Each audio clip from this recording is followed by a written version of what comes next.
Ukraine को Poltava पर रूस के हमले की खबर है और बहुमंजिला इमारत पर गिरा है रूसी ड्रोन। पोल्टावा में 9 यूक्रेनी नागरिक जख्मी हुए हैं। सुमी पर भी रूसी सेना ने बरसाए हैं रॉकेट। इस वक्त की सबसे अहम खबर ये आ रही है, दरअसल दुनिया धीरे धीरे एक महाविनाशक खतरे में गिरती जा रही है।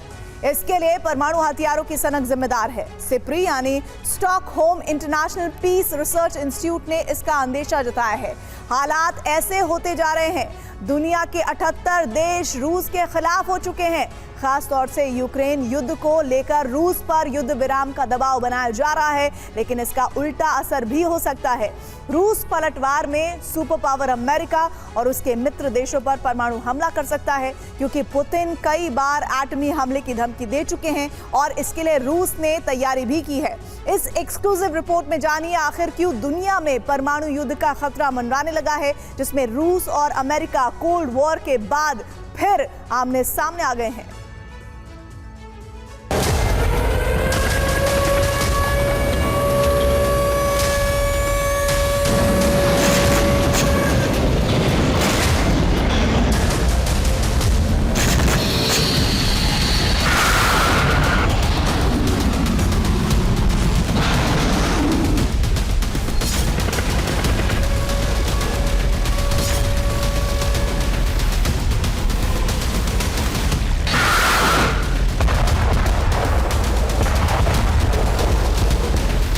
यूक्रेन को तबाह करने का रूसी मंसूबा खाक में मिल सकता है, क्योंकि 78 देशों ने रूस के खिलाफ मोर्चा खोल दिया है।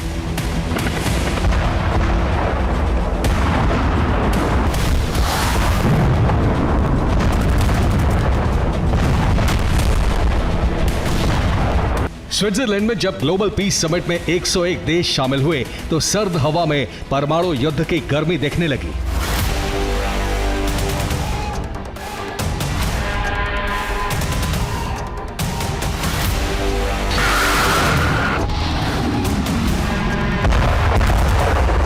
क्योंकि ये पहली दफा था जब रूस को सीधे हद में रहने की हिदायत दी गई और यूक्रेन की सुरक्षा के लिए 78 देश किसी भी हद तक जाने को तैयार दिखे।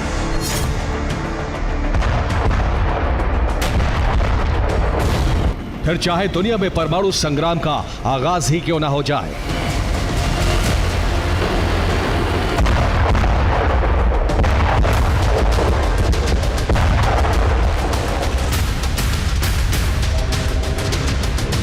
यूक्रेन पीस समिट में शांति समझौते पर 78 देशों ने हस्ताक्षर किए। यह सीधे तौर पर रूस को धमकी थी कि या तो शांति समझौता मानो, नहीं तो युद्ध के लिए तैयार रहो, और उसका अंजाम आत्मसमर्पण से कम नहीं होगा।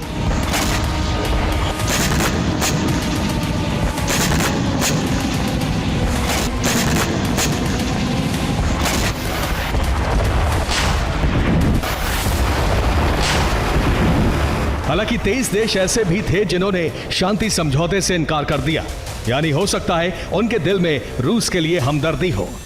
पुतिन के दिल में अमेरिका समेत उन तमाम देशों के लिए कोई रहम नहीं जिन्होंने पीस समझौते की आड़ में रूस को धमकाने की कोशिश की है। अब पुतिन ने ऐसा ब्लूप्रिंट तैयार किया है जिसमें अमेरिका से लेकर यूरोप तक दबदबा बनाया जा सके, और इसके लिए न्यूक्लियर हथियारों की तैनाती भी की जा रही है।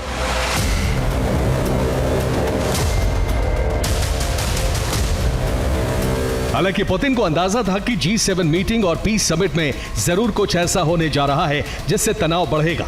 इसलिए रूस ने अटलांटिक से लेकर नॉर्थ सी तक न्यूक्लियर ड्रिल शुरू कर दी। सीधे अमेरिका और ब्रिटेन को काउंटर करके बता दिया कि रूस अब बड़ी जंग के लिए तैयार है। फिर चाहे परमाणु हथियारों का इस्तेमाल ही क्यों ना करना पड़े। यही वजह है कि पहली बार अमेरिकी तट से 100 किलोमीटर के अंदर रूस ने परमाणु ड्रिल शुरू की है।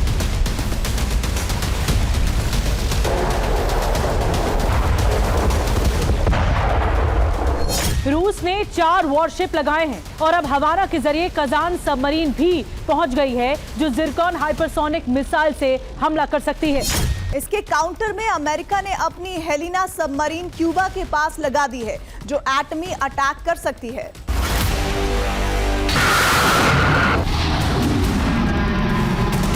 अमेरिका और रूस अटलांटिक सागर में आमने सामने आ चुके हैं। दोनों तरफ से एक भी गलत कदम बड़ा विध्वंस ला सकता है।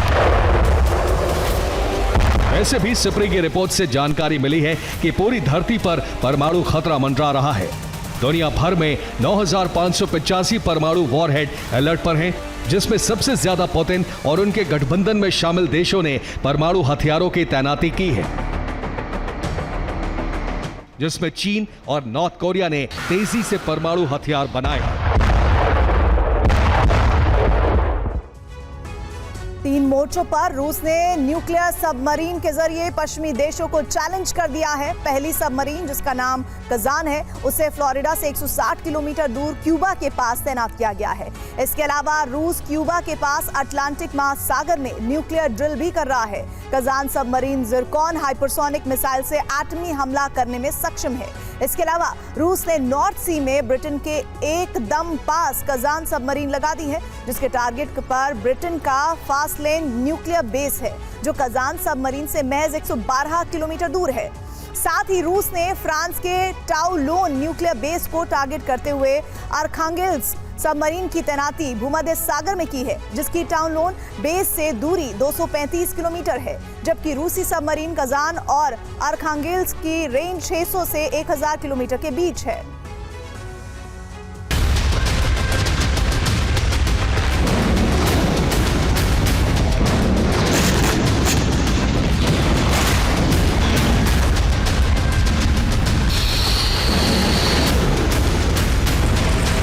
समंदर में रूस ने नाकाबंदी करके सुपर पावर और उसके मित्र देशों को चौंका दिया है।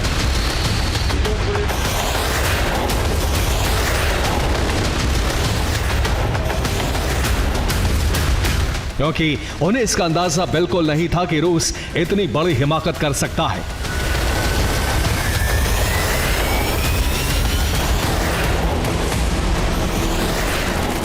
यूक्रेन की मदद करते वक्त अमेरिका यह भूल गया कि रूस के पास अभी भी दुनिया में सबसे ज्यादा परमाणु बम है, जिनका इस्तेमाल वो कभी भी कर सकता है।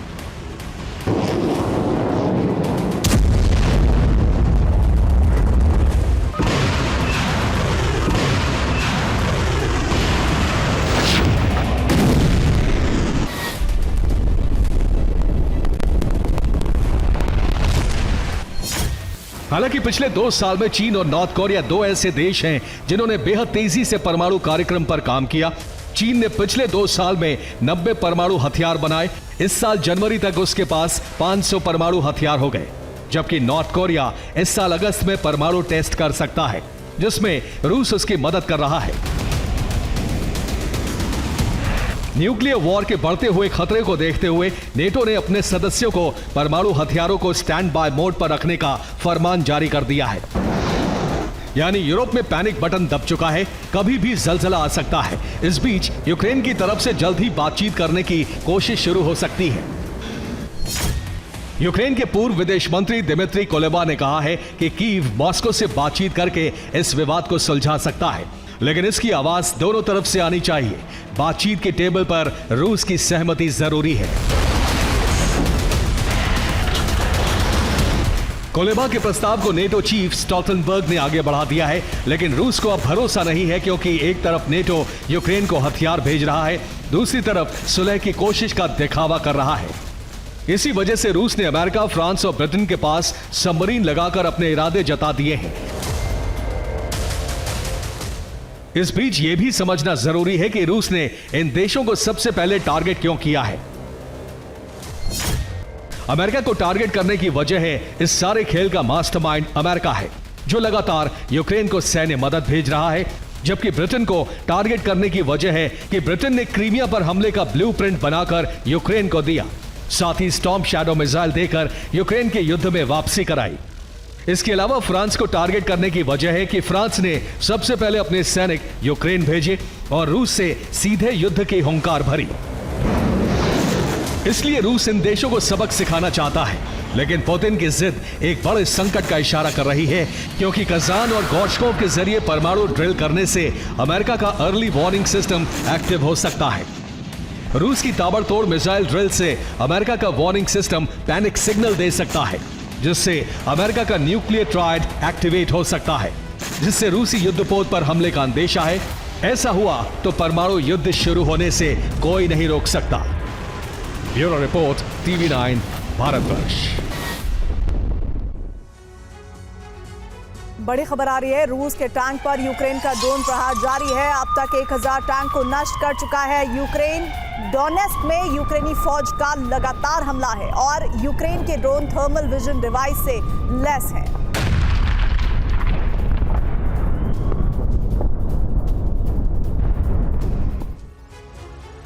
और एक बार फिर से ये साफ हो गया है कि रूस से मुकाबले में नेटो और यूरोपीय देश यूक्रेन की पूरी मदद करने वाले हैं, जिसकी वजह से रूस के कीव विजय का अभियान अभी बहुत लंबा खिंच सकता है।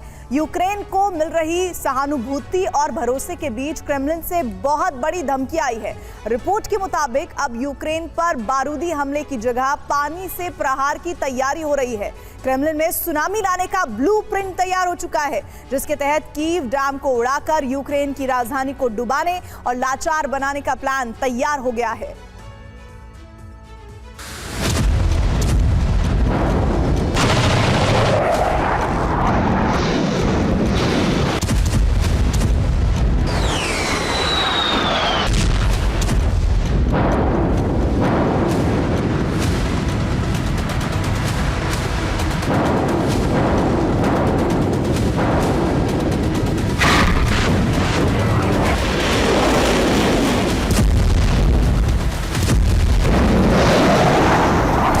अनगिनत धमाके,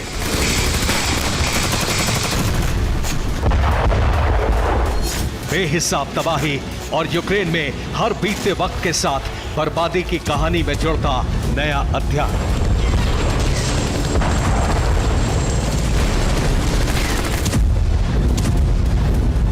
फरवरी 2022 से शुरू हुआ यह बारूदी घमासान अब भी जारी है।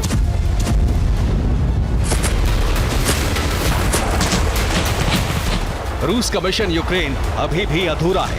कीव अभी भी महफूज है और यूक्रेन अभी भी मुकाबले में बना हुआ है।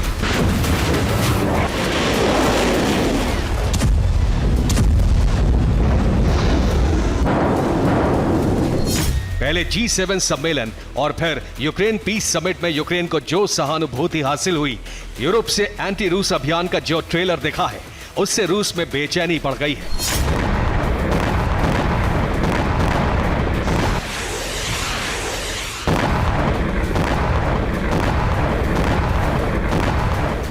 बौखलाहट, गुस्से और बेचैनी के बीच पुतिन के खासम खास और रूसी राष्ट्रीय मीडिया में पुतिन के करीबी पत्रकार व्लादिमीर सोलोव्योव ने सरकार से ऑपरेशन कीव शुरू करने की मांग की है।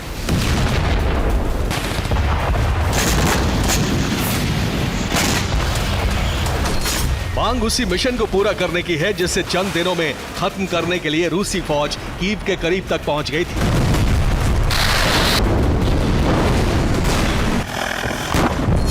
2022 में युद्ध की शुरुआत में सेना कीव तक पहुंची थी। युद्ध के 3 दिन बाद रूसी सेना नीप्रो नदी के बांध तक पहुंची थी। 25 फरवरी को कीव हाइड्रो पावर प्लांट पर कब्जा कर लिया था। 26 फरवरी को यूक्रेनी सेना ने रूसी फौज को खदेड़ दिया था।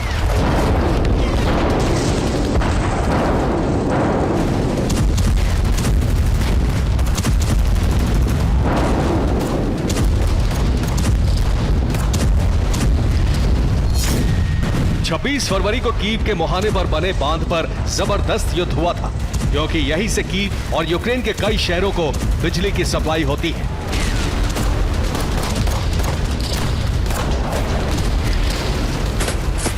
रूस की सेना को भगाने और बांध पर कब्जा जमाने के बाद यूक्रेनी फौज के हाथ पांव तब फूल गए जब हवा में एक रूसी मिसाइल नजर आई। रूस की मिसाइल कीव डैम की तरफ आ रही थी, लेकिन एयर डिफेंस से मिसाइल को नष्ट कर दिया गया। अब उसी अधूरे मिशन को पूरा करने की मांग के साथ कीव के लिए नई धमकी आई है।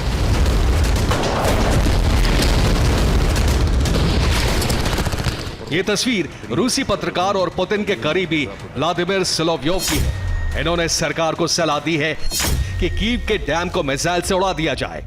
कीव को बाढ़ से तबाह कर देना चाहिए। रूस को बेलगोरोद पर हमले का बदला लेना चाहिए। कीव को सलामत छोड़ने की कोई वजह नहीं है।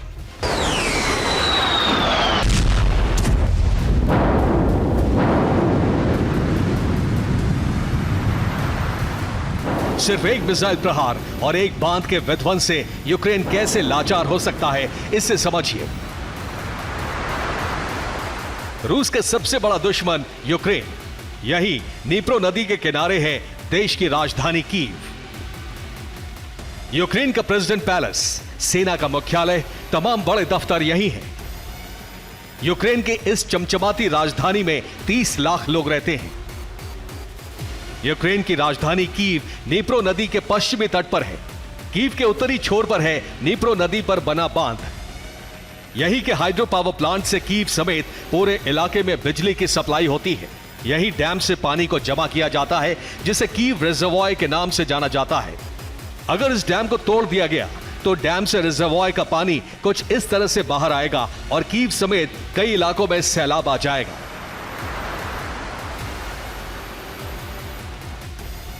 कीव में तबाही का ऐसा ही सैलाब लाने की मांग उठी है। आपको दिखाते हैं कि रूस के एक प्रहार से कितनी बड़ी त्रासदी आ सकती है।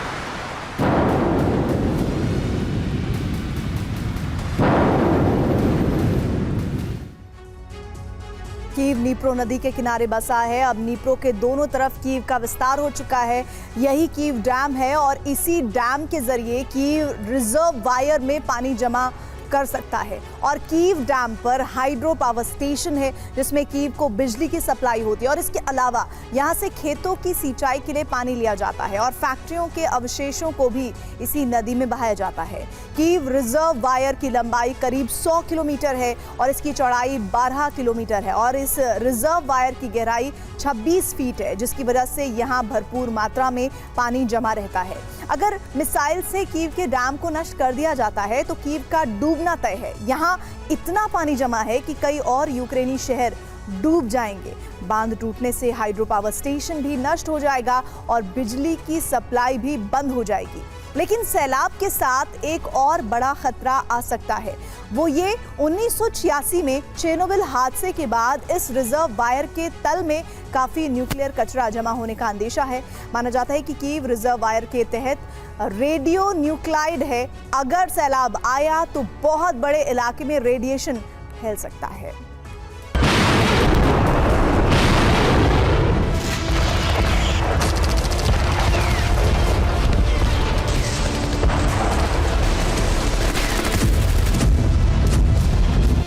यानी जो तबाही रूस की सैकड़ों मिसाइलें नहीं ला सकी, वो बर्बादी पानी ला सकता है।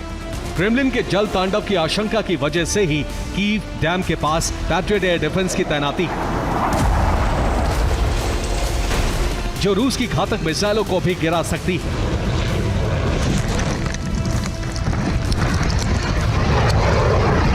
पानी प्रहार से पहले बारूदी प्रहार तेज कर दिया गया है। रूस की बौखलाहट का असर यूक्रेन के लीबन इलाके में देखने को भी मिला है। यहां थर्मोबैरिक बम के इस्तेमाल से एक बहुत बड़े इलाके को खंडहर बना दिया गया। रूस ने यहां 1500 किलो के थर्मोबैरिक बम का इस्तेमाल किया। लीबन में 35 इमारतें थर्मोबैरिक धमाके से ध्वस्त हो गईं। यूक्रेन ने इस इलाके को पहले ही खाली करा लिया था। रूस के गुस्से को बढ़ाने वाला प्रहार यूक्रेन से रविवार को भी जारी रहा।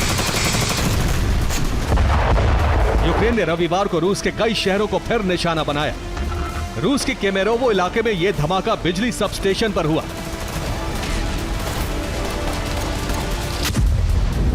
यहां कई धमाके हुए। दावा है कि यह हमला यूक्रेन ने करवाया है। रोस्तोव में रात के अंधेरे में अचानक तेज रोशनी चमकी। रिपोर्ट के मुताबिक यहां भी एक पावर सब स्टेशन पर यूक्रेन का हमला हुआ।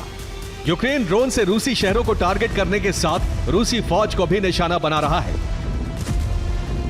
यूक्रेन के ड्रोन अब थर्मल विजन डिवाइस से लैस हैं, जिसकी वजह से रात के अंधेरे में भी ड्रोन से हमले हो रहे हैं।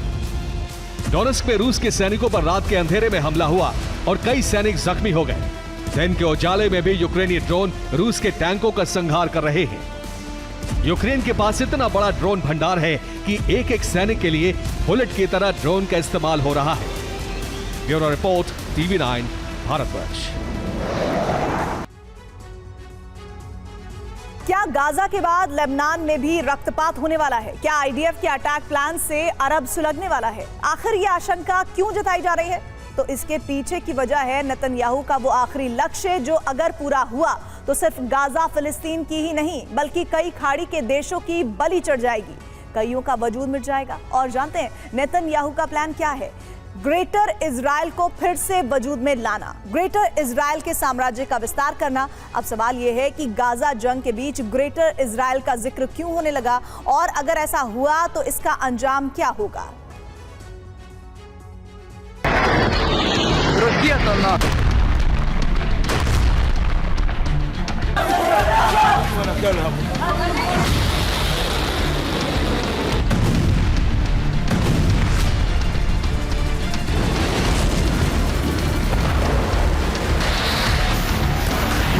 लाल सागर में एक बार फिर हूती ने कदर मचाया।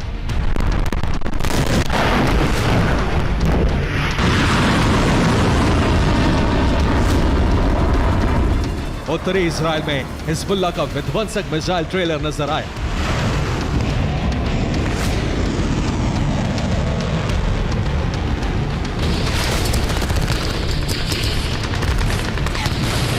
सात अक्टूबर को जंग का आगाज हुआ तो था इजराइल हमास के बीच, मगर अब पूरी तरह से गाजा वॉर का विस्तार हो चुका है।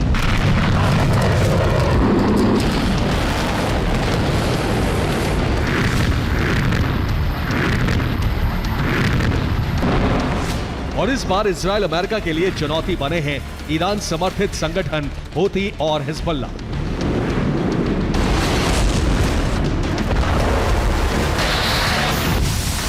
जिनके बारूदी प्रतिशोध ने इजराइल से लेकर रेड सी तक तांडव मचा रखा है।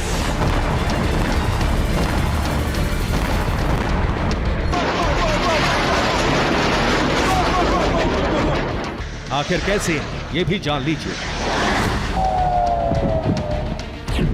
दरअसल बीती रात लाल सागर में हूती ने अमेरिकी नौसेना के डिस्ट्रॉयर को तबाह किया। इसके साथ ही हूती लड़ाकों ने 2 मालवाहक जहाजों को ध्वस्त किया। बीते 24 घंटे में हूती 4 कार्गो शिप और युद्धपोत तबाह कर चुका है। वहीं हिजबुल्लाह भी उत्तरी इजराइल में लगातार मिसाइल दाग रहा है। हिजबुल्लाह ने आईडीएफ के सैन्य ठिकानों और एयरबेस पर हमला किया।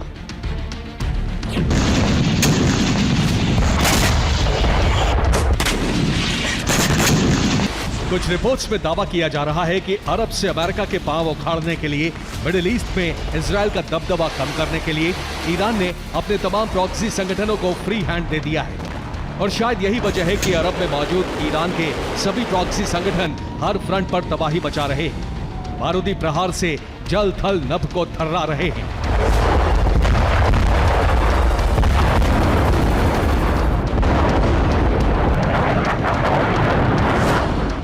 शायद यही वजह है कि अब इजराइल ने हमास समेत तमाम प्रॉक्सी संगठनों पर लगाम लगाने की तैयारी शुरू कर दी।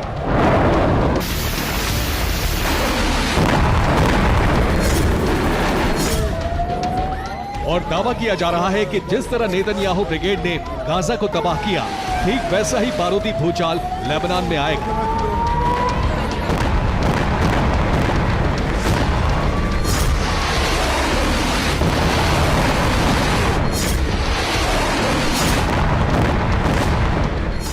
क्योंकि जल्द ही आईडीएफ गाजा के बाद लेबनान पर फुल फ्लेजेड अटैक कर सकती है,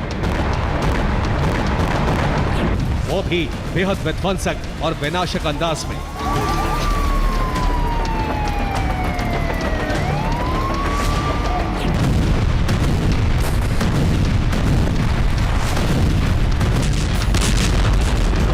मतलब ये कि अब तक तो इजराइल सेना सीधे तौर पर गाजा में बारूदी कोहराम मचा रही थी, मगर अब लेबनान में हिजबुल्लाह के खिलाफ ग्राउंड ऑपरेशन की शुरुआत होगी। और इसके साथ ही आईडीएफ अरब में मौजूद बाकी प्रॉक्सी संगठनों को भी टारगेट कर सकती है। यानी अरब के बैटलफील्ड में अब इजराइल वर्सेस ईरानी प्रॉक्सी होना तय है।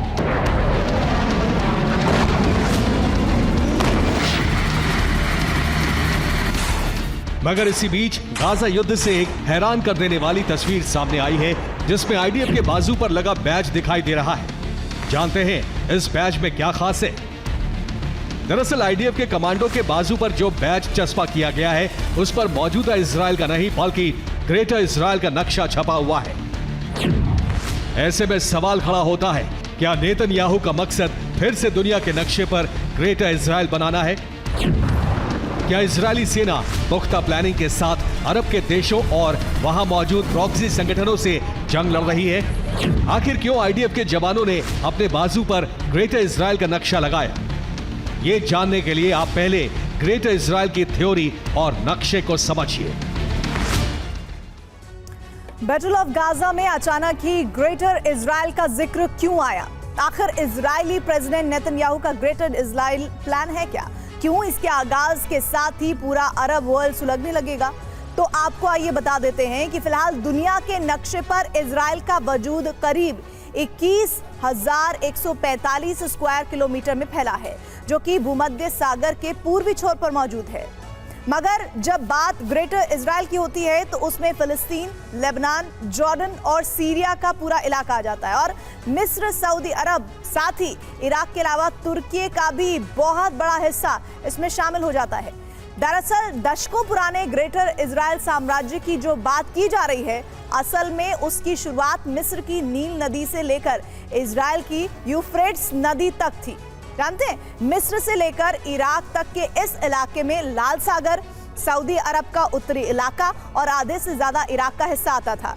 वहीं इराक की यूफ्रेट्स नदी से होते हुए तुर्की के दक्षिणी इलाके तक का एरिया भी ग्रेटर इजराइल में ही शामिल था और इराक से तुर्की के बीच में मौजूद इस इलाके में सीरिया, जॉर्डन जैसे मुल्क पूरी तरह से शामिल थे। इतना ही नहीं, दक्षिणी तुर्की से मिस्र के उत्तरी इलाके तक ग्रेटर इजराइल का विस्तार फैला हुआ था, जिसमें भूमध्य सागर का भी कुछ हिस्सा आता है।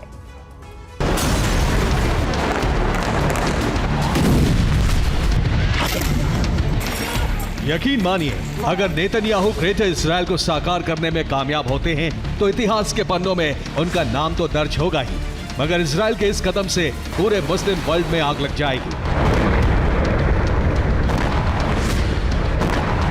मिडिल ईस्ट फिर से बैटल ग्राउंड बन जाएगा, क्योंकि ग्रेटर इजराइल के नक्शे में आधा दर्जन से ज्यादा अरब देशों का वजूद मिट जाएगा।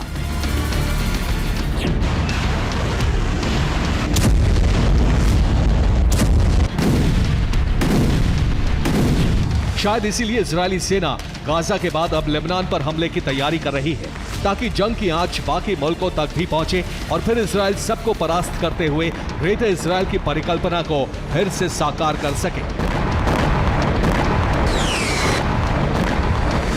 लेकिन यह तभी मुमकिन है जब इजराइल के साथ अमेरिका खड़ा हो, क्योंकि ग्रेटर इजराइल में सऊदी और तुर्की का हिस्सा भी आता है।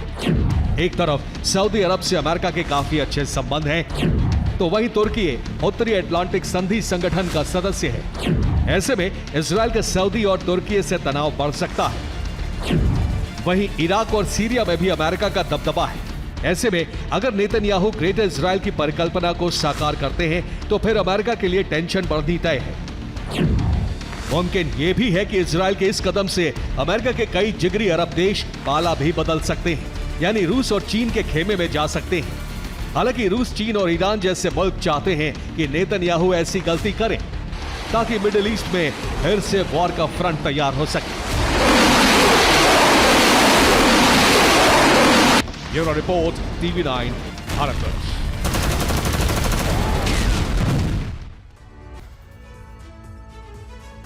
गाजा की जंग आईडीएफ के लिए अदृश्य काल बनती जा रही है। राफा पर ग्राउंड ऑपरेशन करने पहुंची इजरायली फोर्सेस को बड़ा झटका लगा है। हमास के लड़ाकों ने गाजा में जगह जगह जाल बिछा रखे हैं। इजरायली जवान इन बारूद जाल में फंसकर मारे जा रहे हैं। 16 जून को एक बार फिर गाजा के राफा में इजरायल के 9 सैनिकों की मौत हो गई है। ये सैनिक ग्राउंड ऑपरेशन टीम का हिस्सा थे। ये सैनिक इमारत में लगे विस्फोटकों की चपेट में आने से मारे गए। इजरायल भी हमास के ठिकानों पर बड़े बड़े हमले कर रहा है और इन हमलों में आम लोग भी मारे जा रहे हैं। देखिए राफा की जंग और हमास के जाल के वीडियो के प्रमाण।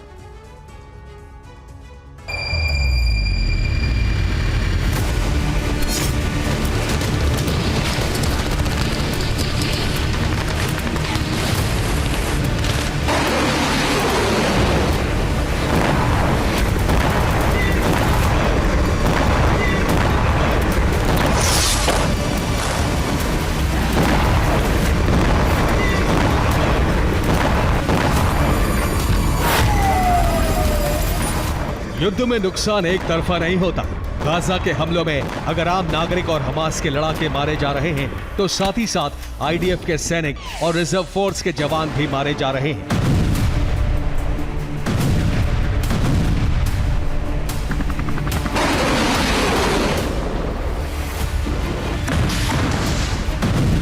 हमास के लड़ाकों ने गाजा में बारूदी जाल बिछा रखा है। सेंट्रल गाजा से लेकर राफा की घनी आबादी वाले इलाकों में भी हमास ने बूबी ट्रैप बिछाए। हमास कई तरह से आईडीएफ पर हमले कर रहा है। पहली कतार में हमास के स्नाइपर, दूसरे नंबर पर है हमास की आरपीजी ब्रिगेड और तीसरे नंबर पर है बूबी ट्रैप ब्रिगेड। ये हमास की स्नाइपर ब्रिगेड के हमलों की तस्वीरें हैं। हमास के स्नाइपर्स ने गाजा की खंडहर इमारतों में पोजीशन ले रखी है और ग्राउंड ऑपरेशन में जुटे इजरायली सैनिकों पर हमले कर रहे हैं।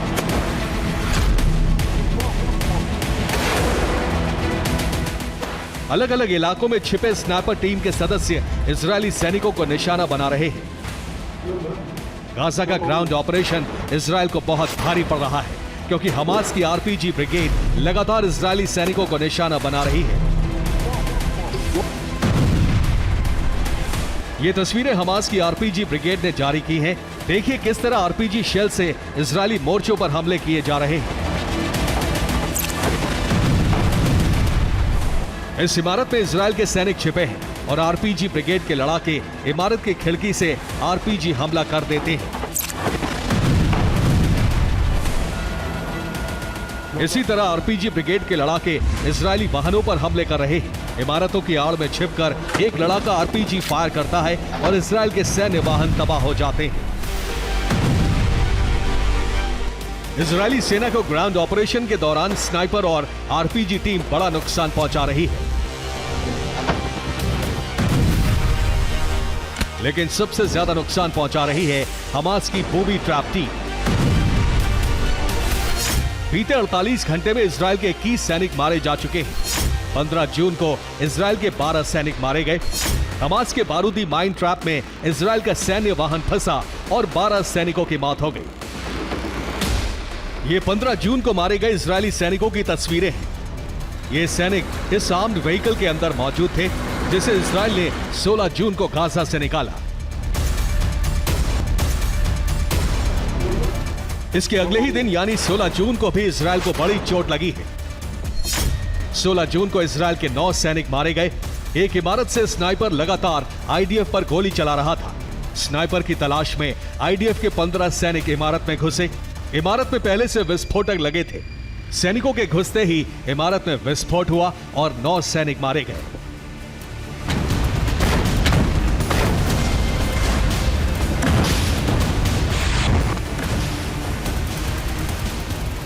हमास और अल कसाम ब्रिगेड के लड़ाकों ने गाजा की सड़कों पर और गलियों में चौड़ी गहरी खंदकें खोद दी हैं। इसके साथ ही सड़कों पर बारूदी सुरंगों का जाल बिछा दिया है।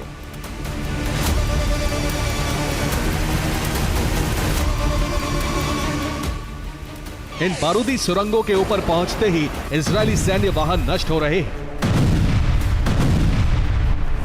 इससे ग्राउंड ऑपरेशन की रफ्तार धीमी हो रही है और हमास के लड़ाकों को ट्रैप लगाने सहित अपनी लोकेशन बदलने का वक्त भी मिल रहा है। गाजा में कई तरह के ट्रैप लगाए गए हैं, जैसे घरों में स्पाइक बोर्ड के ट्रैप लगाए गए हैं जिसकी चपेट में आने से इजरायली सैनिक मारे जा रहे हैं। गलियों में ग्रेनेड के ट्रैप लगाए गए हैं जिन पर पांव पड़ने से सैनिक जख्मी हो रहे हैं। घरों में टॉय ट्रैप लगाए गए हैं, इनके अंदर बम फिट किए गए हैं और हलचल होते ही इनमें धमाका हो जाता है। लगातार 2 दिनों में इजरायल सैनिकों की मौत से भड़का हुआ है और ईद के दिन भी गाजा पर हमले जारी रखे हैं।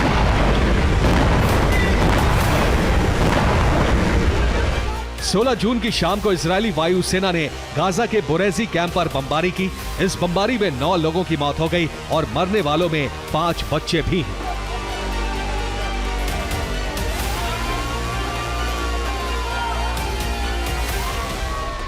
हमले के बाद इलाके में धुआं और मलबा फैल गया।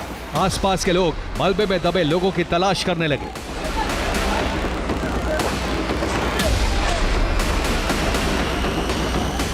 गाजा के अस्पतालों में घायलों की भीड़ लगी रही और शवों की गिनती बढ़ती जा रही है।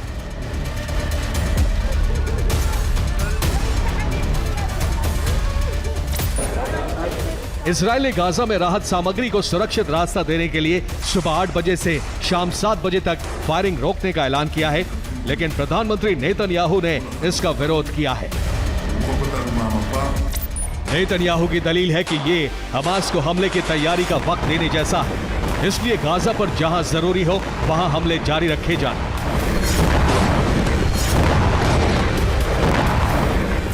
गाजा की जंग में बाइडेन की शांति स्थापना की कोशिश नाकाम हो चुकी है। हमास इजरायली सेना पर हमले कर रहा है और इजरायल के गाजा पर अनवरत हमले जारी हैं।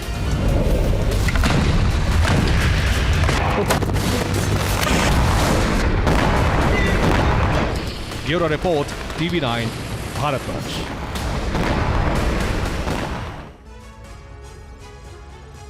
काले सागर में रूसी जंगी बेड़े पर हमला करके यूक्रेन ने अपनी ताकत का एहसास करा दिया है, क्योंकि अभी तक ब्लैक सी में रूस का दबदबा था, लेकिन जब से यूक्रेन को नेटो से हथियार मिले हैं तब से यूक्रेन न सिर्फ क्रीमिया बल्कि ब्लैक सी में अपना दायरा बढ़ाता जा रहा है। इस बीच यूक्रेन को F-16 फाइटर जेट मिलने वाले हैं, यानी अब क्रीमिया पर पहले से बड़ा हमला हो सकता है। हालांकि रूस ने यूक्रेन के मंसूबे को रौंदने के लिए नया वॉर प्लान बना लिया है, जिससे काले सागर में विध्वंसक युद्ध का खतरा बढ़ गया है।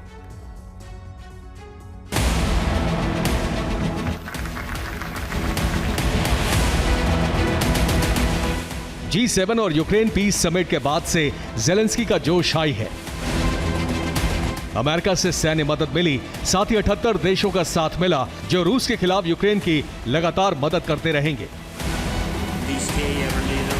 इस बीच डेनमार्क ने ऐलान कर दिया है कि सबसे पहले F-16 की खेप देने जा रहा है। हालांकि इस खेप को यूक्रेन नहीं बल्कि नेटो बेस पर तैनात किया जाएगा।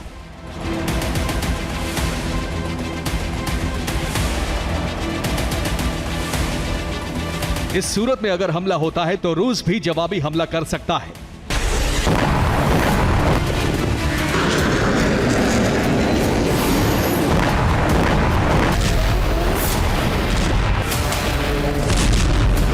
और उसके टारगेट पर वो नेटो बेस होंगे जहां F-16 की तैनाती हो सकती है।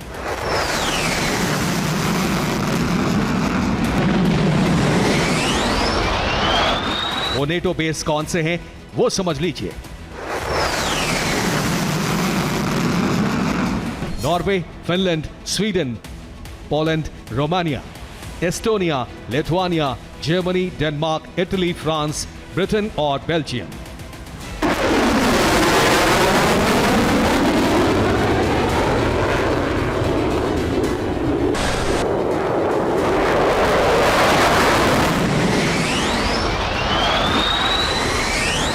डेनमार्क ने कहा है कि 16 जुलाई के आखिर तक F-16 यूक्रेन को मिल जाएंगे।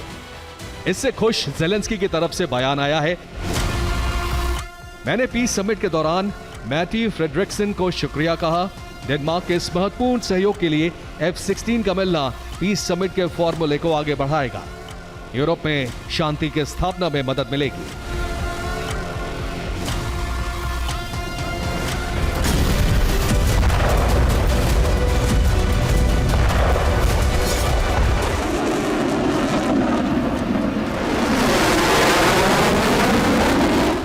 जबकि रूस की तरफ से डेनमार्क को टारगेटेड लिस्ट में शामिल कर लिया गया है।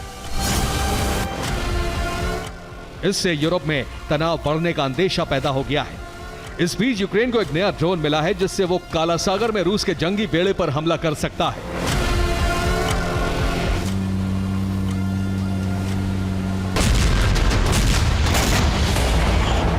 यूक्रेन का नया ड्रोन कामिकाजे है जिसका नाम स्टॉकर 5.0 है। इसकी तैनाती और सपोर्ट पर की जाएगी। 5 मीटर की लंबाई के ड्रोन की रेंज 600 किलोमीटर है, जो 150 किलो विस्फोटक ले जाकर दुश्मन के खेमे में हलचल मचा सकता है।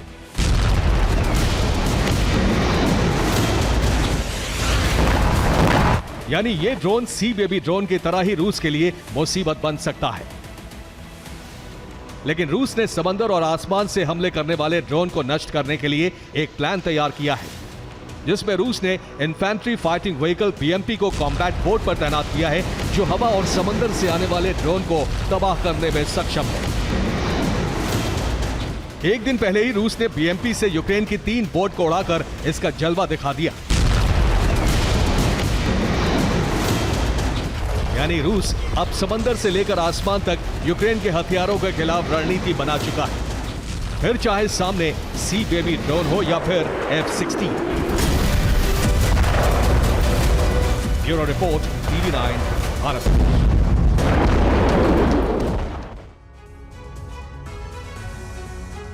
समुद्र में एक बार फिर चीन और फिलीपींस के बीच झड़प हुई है। चीन का आरोप है कि फिलीपींस के एक जहाज ने गैर कानूनी तरीके से गलत रूट पर बढ़ा और जानबूझकर चीन के युद्धपोत से टकरा गया। हालांकि पिछले दिनों कई बार चीन के युद्धपोत फिलीपींस के नाव और जहाजों के सामने आ चुके हैं। चीन पिछले कई दिनों से बार बार फिलीपींस को उकसा रहा है ताकि किसी बहाने फिलीपींस के साथ युद्ध का माहौल बनाया जाए।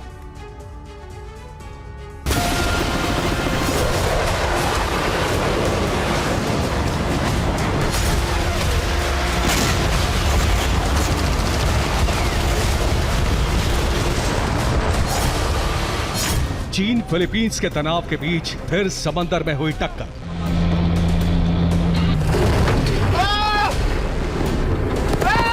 फिर शुरू हुआ आरोपों का सिलसिला।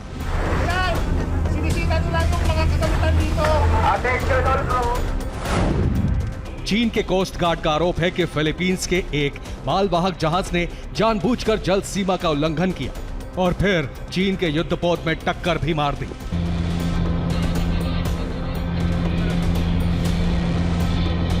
हालांकि दुनिया जानती है कि चीन का कोस्ट गार्ड कितना सच बोल रहा है और कितना झूठ। चीन के झूठ की पोल खोलने वाली तस्वीरें देखने से पहले चीन के आरोपों को ठीक से जान लीजिए। चीन के मुताबिक फिलीपींस का जहाज चीन के नानशा द्वीप की तरफ आ गया। फिलीपींस का जहाज गैर कानूनी तरीके से घुसा है। फिलीपींस का जहाज चेतावनी को नजरअंदाज करता रहा। जहाज ने हादसे रोकने के अंतर्राष्ट्रीय नियमों का उल्लंघन किया, जानबूझकर चीन के जहाज के रास्ते में आ गया। अब सवाल है कि क्या वाकई फिलीपींस के कार्गो शिप को अपनी सुरक्षा की फिक्र नहीं थी? अमूमन ऐसे जहाज युद्धपोत से बेहद दूरी बनाकर चलते हैं। अब आपको दिखाते हैं कि चीन के युद्धपोत फिलीपींस के जहाजों के या बोट के साथ क्या करते हैं।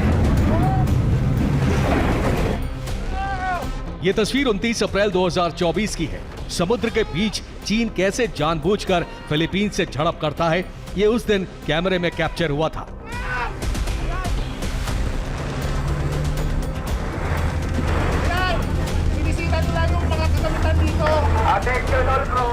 सबसे पहले चीन का एक युद्धपोत फिलीपींस के जहाज के करीब आया और फिर इतना करीब आ गया कि टक्कर हो गई। गलती मानने के बजाय चीन के युद्धपोत से वाटर कैनन का इस्तेमाल किया गया और बिल्कुल करीब से फिलीपींस के शिप को नुकसान पहुंचाने की कोशिश की गई।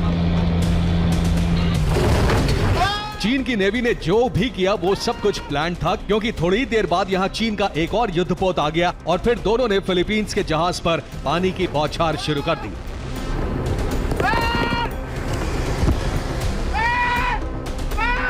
अब एक बार फिर वैसा ही हुआ है।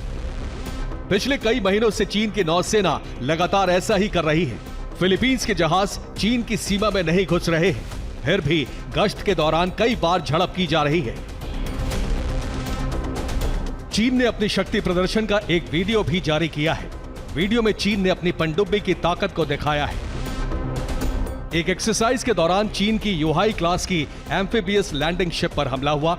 वीडियो में चीन ने टॉर्पीडो प्रहार से किसी भी जहाज को नष्ट करने की क्षमता का प्रदर्शन किया है। Bureau report, TV9 Bharatvarsh.